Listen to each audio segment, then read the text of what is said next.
The crystal on the wall flares a bloody red and sounds a faint chime.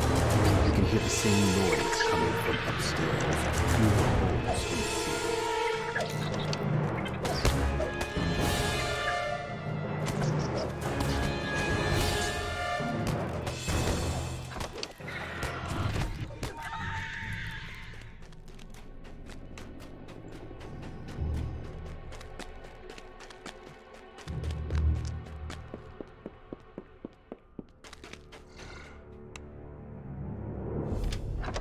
A festering infestation has twisted this bedroom into a spider's den. From the doorway, you can see a glint of metal in the fireplace. The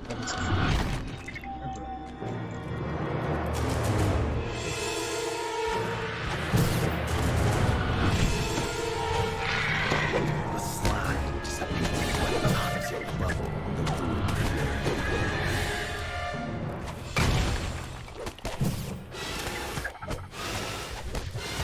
With the iron key, you should be able to unlock the door in the kitchen. E ainda tá ativo.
The door swings open, revealing a room significantly more damp and the smell of spoiled wine clogs your nose with its acrid odor.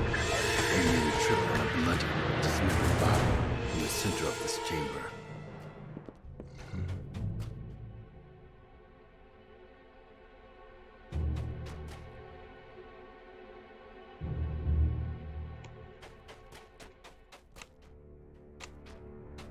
Beyond this door lies a room so unlike anything else you have seen in the house that you pause for a moment, taken aback. When you open this door, you're surprised to find someone staring at you, brandishing sharp daggers. You couldn't just take our warning and go on your merry way back to the area, could you? No matter. I'll just have to stop you here then. You got moves, I'll give you that. But there's a reason why they called me the Scourge of Satan.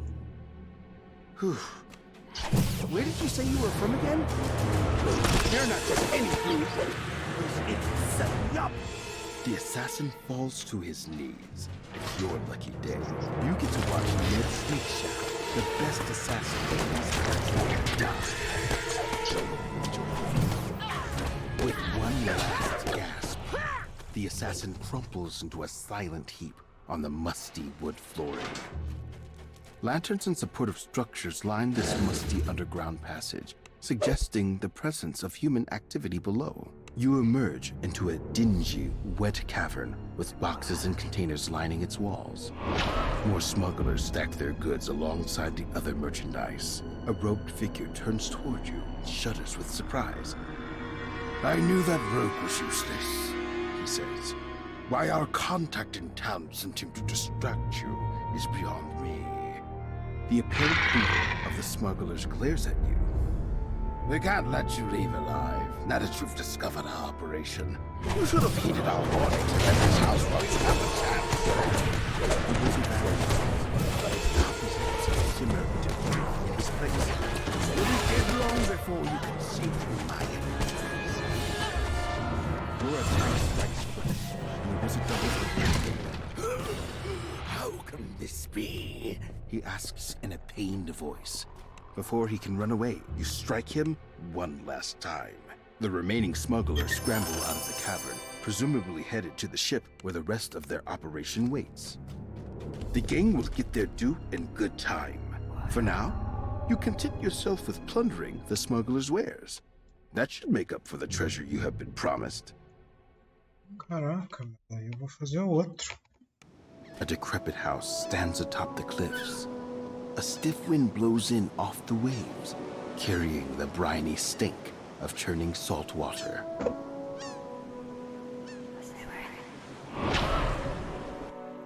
Fazer o outro, afinal. Aqui ainda tá no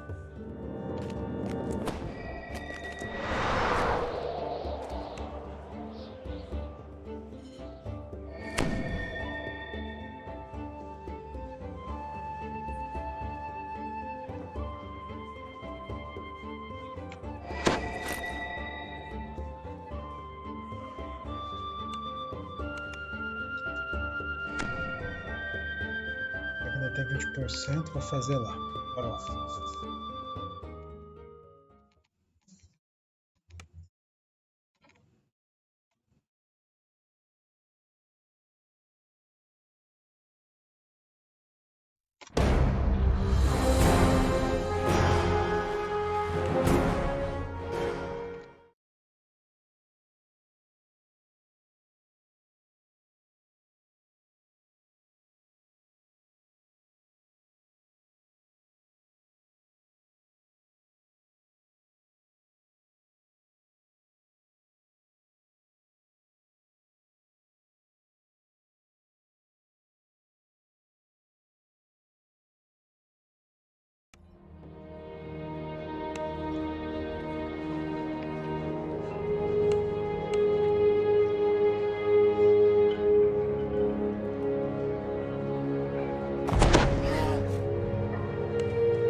levou cacete mesmo, viu?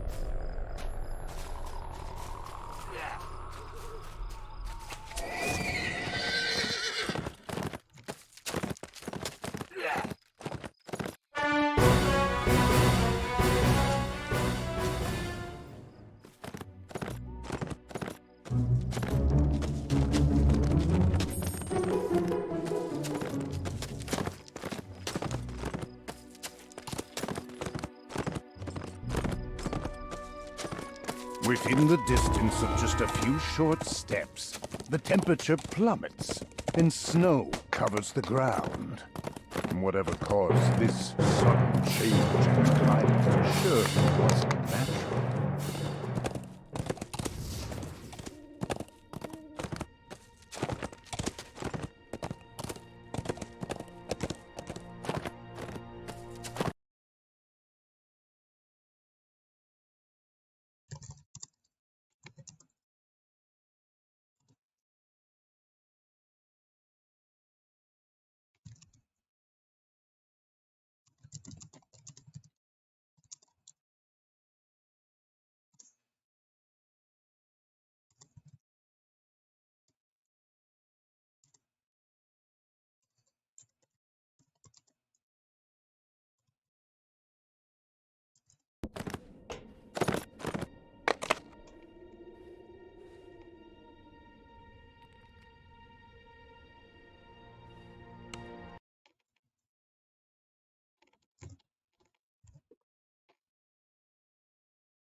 You have arrived at Bitterspine Palace, home of one of the Prince of Frost's vassals.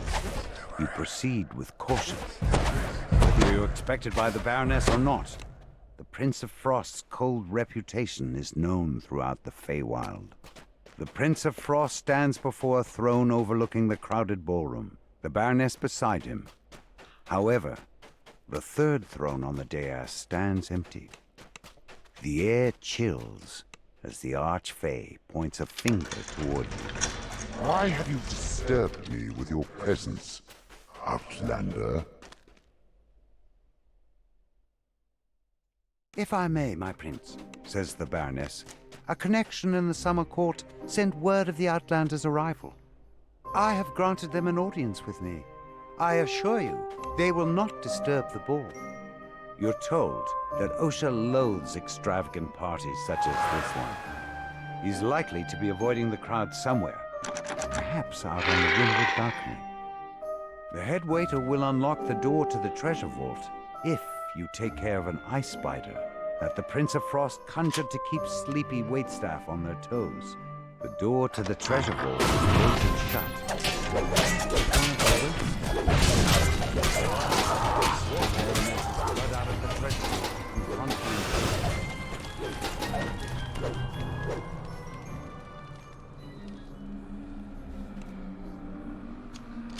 You hear a bell chime in the ballroom as you pull this lever.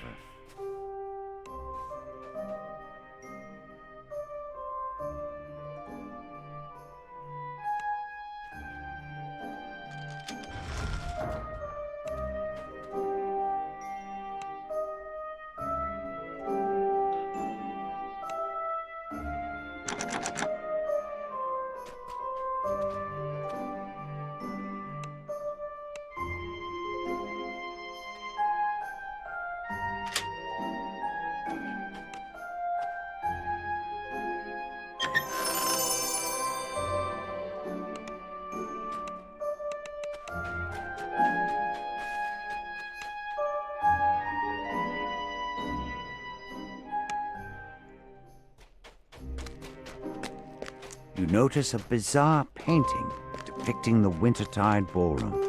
To your surprise, you're able to step through it and into the ballroom itself.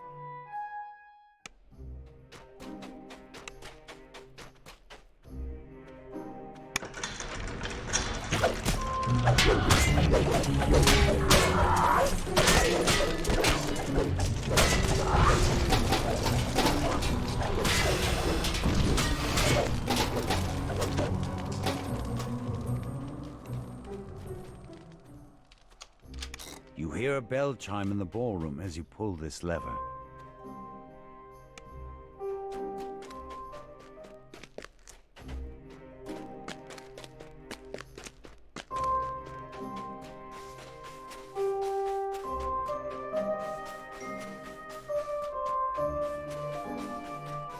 This door leads out to the windward balcony.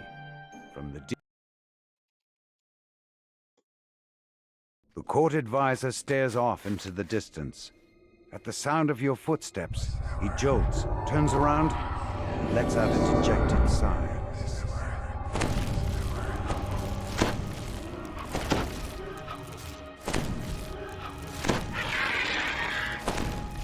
Osha hands you a key. He tells you that the frosted cerise flower can be found in the center of the Aurora Garden, but warns you not to let the true nature of your visit become gossip fodder for the other guests.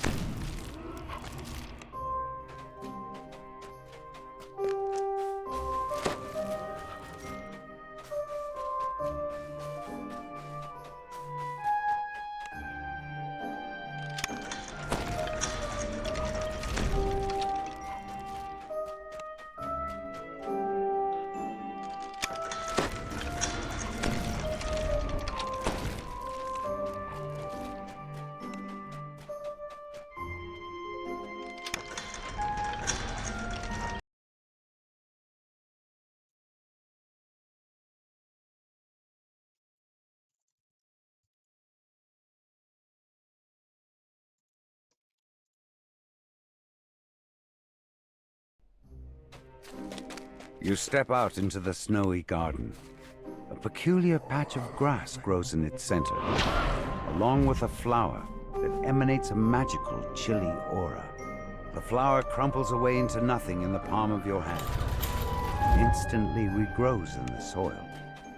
The newly sprouted flower glows blindingly for a moment, and, unexpectedly, a shockwave rocks the palace. To your surprise, the ballroom is now covered in twisting vines and familiar flowers. I thought I eradicated those flowers a millennia ago, but now they're everywhere. Snarls the Prince of Frost. Outlander, we'll fix this, or I'll turn you into a block of ice. Lady Lazuli informs you that there are only two although nobles didn't recognize an attendance to her. She knows who can tell you more. She's a snowdrift, the resident social butterfly of the Prince of Frost's court. Sir Snowdrift tells you that Lord Beryl was last seen slinking off to the kitchen in search of a fresh bottle of wine. Then he shoos you out of his crowd of adoring nobles.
Lord Beryl says that Dame Allegra has gone to explore the Prince of Frost's quarters. Speaking with her is the next step in solving this plant puzzle. Okay.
A group of palace guards stand at attention in front of the Prince of Frost's quarters. You'll have to defeat them in order to enter. An Eladrin noble stands at the base of the stairs that lead to the Prince of Frost's quarters. This must be Dame Allegra, the mysterious newcomer you're looking for. Dame Allegra saw a hooded stranger plant the frosted cerise in the garden. She bids you to follow her there, so she can help you search for clues about the culprit.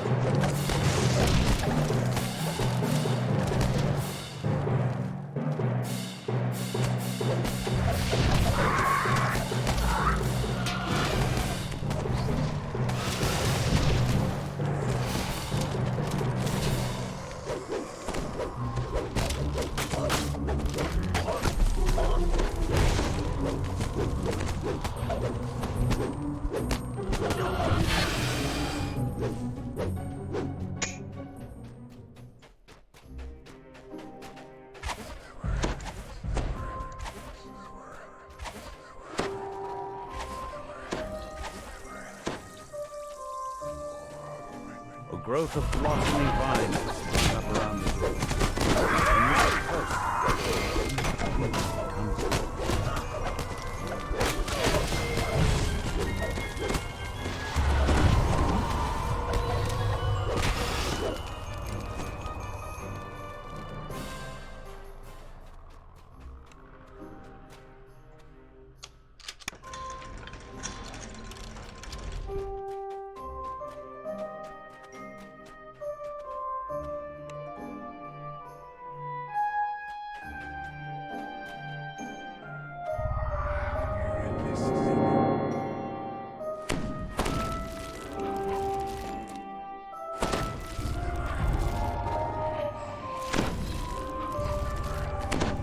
Dame Allegra stands in the center of the garden. She lets out a low chuckle. Ah, how did you like my little prank? It was good fun. Riling up that gloomy prince always entertains my master Hearsome. Allegra transforms before your eyes.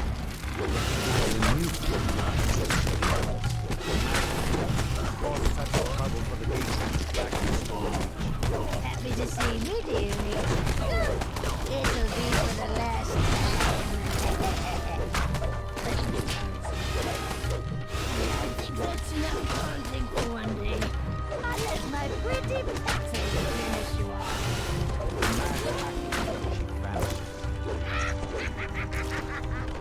In her place, a shambling mound rises to attack. The mass of flowers and vines crumbles into ash, yet it leaves behind one last frosted cerise flower. You pluck the frosted cerise flower from the snow. This time, the bloom stays in the palm of your hand, instead of crumpling away into nothing.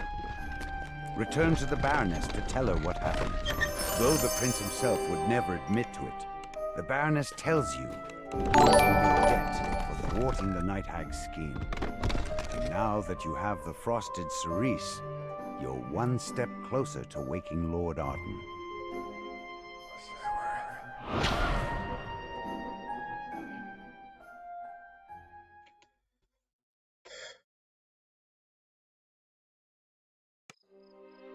Ah, beleza, valeu.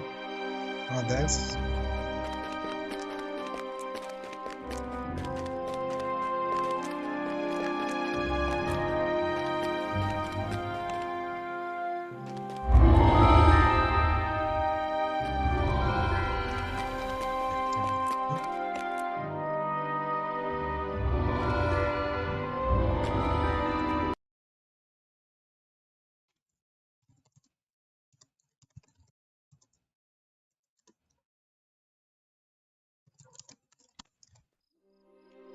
tem que sair agora. Não, não, valeu.